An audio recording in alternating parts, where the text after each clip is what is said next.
Hello friends, आज हम discuss करेंगे मशीन। तो मशीन के एमसीक्यू बनेंगे। तो सबसे पहले एफिशिएंसी होती है मशीन की। एफिशिएंसी का मतलब होता है output upon input, output upon input into 100। तो इसमें हमें फार्मूला लगाना होता है, तो हमें मशीन का एफिशिएंसी मिल जाती है। मशीन की एफिशिएंसी जितनी ज़्यादा होगी उतनी अच्छी होगी। तो आउटपुट की वैल्यू अपॉन इनपुट की वैल्यू और इनटू में 100। तो आउटपुट अपॉन इनपुट इंटू 100, जैसे परसेंटेज निकालते हैं वैसी निकलेगी मशीन की। ठीक है। इसके बाद में जो दूसरा फार्मूला है मशीन का, वो है आपके load upon efficiency. Load upon efficiency. तो लोड जो है वो ज़्यादा ले सके, एफिशिएंसी कम लगे। तो एक फार्मूला ये है, लोड अपॉन एफिशिएंसी। तो ये न्यूमेरिकल में क्वेश्चन में यूज़ होता है। तो लोड अपॉन एफिशिएंसी और आउटपुट अपॉन इनपुट। और एक फार्मूला प्रिंसिपल ये है मशीन का, total input energy is equal to total output energy. तो इसमें इनपुट एनर्जी और आउटपुट एनर्जी को हम इक्वल कर देते हैं। तो तीन फार्मूले जो है वो मशीन के सबसे ज़्यादा इंपॉर्टेंट हैं। और बाकी इसमें जो है वो लीवर का सेक्शन है, वो हम आगे डिस्कस करेंगे बाद में।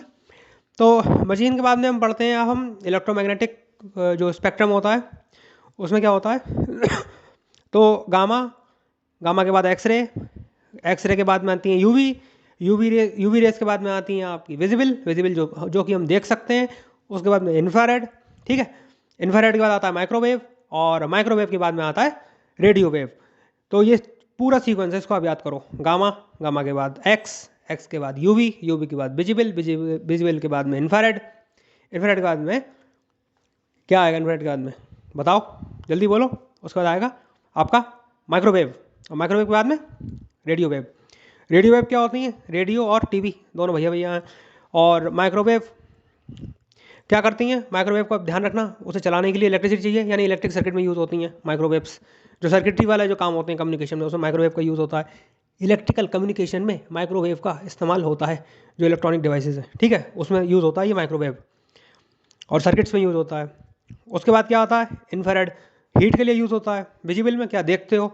यूवी रेज का इस्तेमाल कहाँ होता है? ये बहुत आता है, अल्ट्रावायलेट रेज का। अल्ट्रावायलेट रेज का इस्तेमाल तीन जगह होता है। एक तो विटामिन डी के प्रोडक्शन में नेचुरल, और उसके अलावा जो है वो आपके सर्जिकल इक्विपमेंट्स की सफाई में, जो कि एनर्जी ज़्यादा होती है इसकी। तो ये जितने भी वायरस और जितने भी जो स्मॉल जो होती है इन्फेक्शंस इंस्ट्रूमेंट्स के, उनको सबको ख़त्म कर देता है। ठीक है। और इसका एक यूज़ होता है जो डिटेक्शन ऑफ द स्ट्रक्चर, जो स्ट्रक्चरल जो उसमें है, स्ट्रक्चर को आइडेंटिफाई करने में, किसी भी उसका कोई डिफेक्ट है अगर नहीं है किसी भी चीज़ के, उसमें यूज़ होता है यूवी रेस का। तो ये तीन इसकी एप्लीकेशंस हैं। एक्सरे की एप्लीकेशन क्या है? वो एक्सरे में यूज़ होती है। तो ये विजिबल लाइट तो हम देखते ही हैं उससे। तो ये आप ध्यान रखना स्पेक्ट्रम में।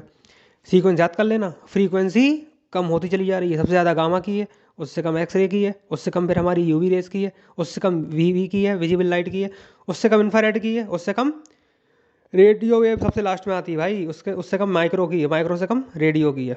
ठीक है, याद कर लिया सीक्वेंस। ठीक है। ये तो हुआ इलेक्ट्रोमैग्नेटिक वेव्स का स्पेक्ट्रम। अब दूसरा जो स्पेक्ट्रम बनेगा वो हमारा बनेगा लाइट वाला। लाइट को प्रिज्म से पास करा दो तो वेव ग्योर बन जाती है। ऊपर वी नीचे आर, वेव ग्योर। वायलेट, इंडिगो, ब्लू, वेव ग्योर। GYOR, जी का मतलब ग्रीन, वाई का मतलब येलो, और ओ का मतलब ऑरेंज, आर का मतलब आर। सो सबसे ज़्यादा ऊपर फ्रीक्वेंसी होती है BF। ठीक है, BF ब्लू, और F फ्रीक्वेंसी। तो सबसे ज़्यादा फ्रीक्वेंसी ऊपर होगी, जैसे जैसे नीचे आओगे फ्रीक्वेंसी कम होती चली जाएगी। इसका ठीक उल्टा होता है वेवलेंथ। सबसे कम वेवलेंथ ऊपर होगी, जैसे जैसे नीचे आओगे वैसे वैसे वेवलेंथ बढ़ती चली जाएगी। तो सबसे ज़्यादा फ्रीक्वेंसी किसकी हुई? V की। सबसे कम किसकी हुई वेवलेंथ? R की। R की सबसे ज़्यादा हुई वेवलेंथ, R की सबसे कम हुई फ्रीक्वेंसी। ठीक है भाई, वेवलेंथ तो सबसे ज़्यादा R की होगी ना, क्योंकि R नीचे है, तो वेवलेंथ सबसे ज़्यादा R की होगी। और फ्रीक्वेंसी सबसे ज़्यादा किसकी होगी? ऊपर, V की।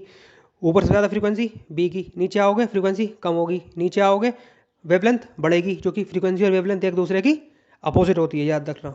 फ्रीक्वेंसी और वेवलेंथ एक दूसरे की अपोजिट होती हैं। तो इससे क्वेश्चन बनते हैं हमारे कि कैसे हमको क्वेश्चन बनाना है, क्या करना है। ठीक है। तो इसमें अरेंज करने को आ सकता है, कैसे अरेंज करें हम वेव ग्योर को, किसकी ज़्यादा फ्रीक्वेंसी होगी, किसकी कम फ्रीक्वेंसी होगी। तो ऊपर से नीचे फ्रीक्वेंसी भाई कम होगी, ऊपर से नीचे जो है वो वेवलेंथ कम होगी। नीचे से ऊपर जाओगे तो वेवलेंथ क्या होगी? बताओ क्या होगी? कम होगी ना, क्योंकि नीचे ज़्यादा है तो ऊपर कम होगी, सीधी सी बात है। फ्रीक्वेंसी ऊपर ज़्यादा है, फ्रीक्वेंसी ऊपर ज़्यादा है, वेवलेंथ नीचे ज़्यादा है। तो ये ऑर्डर आप ध्यान रखना स्पेक्ट्रम में। तो स्पेक्ट्रम में आपका ये ऑर्डर बनता है, और स्पेक्ट्रम और ये मशीन के क्वेश्चन हमने सॉल्व करें। आगे ऐसे ही हम डिस्कस करते रहेंगे। Thank you.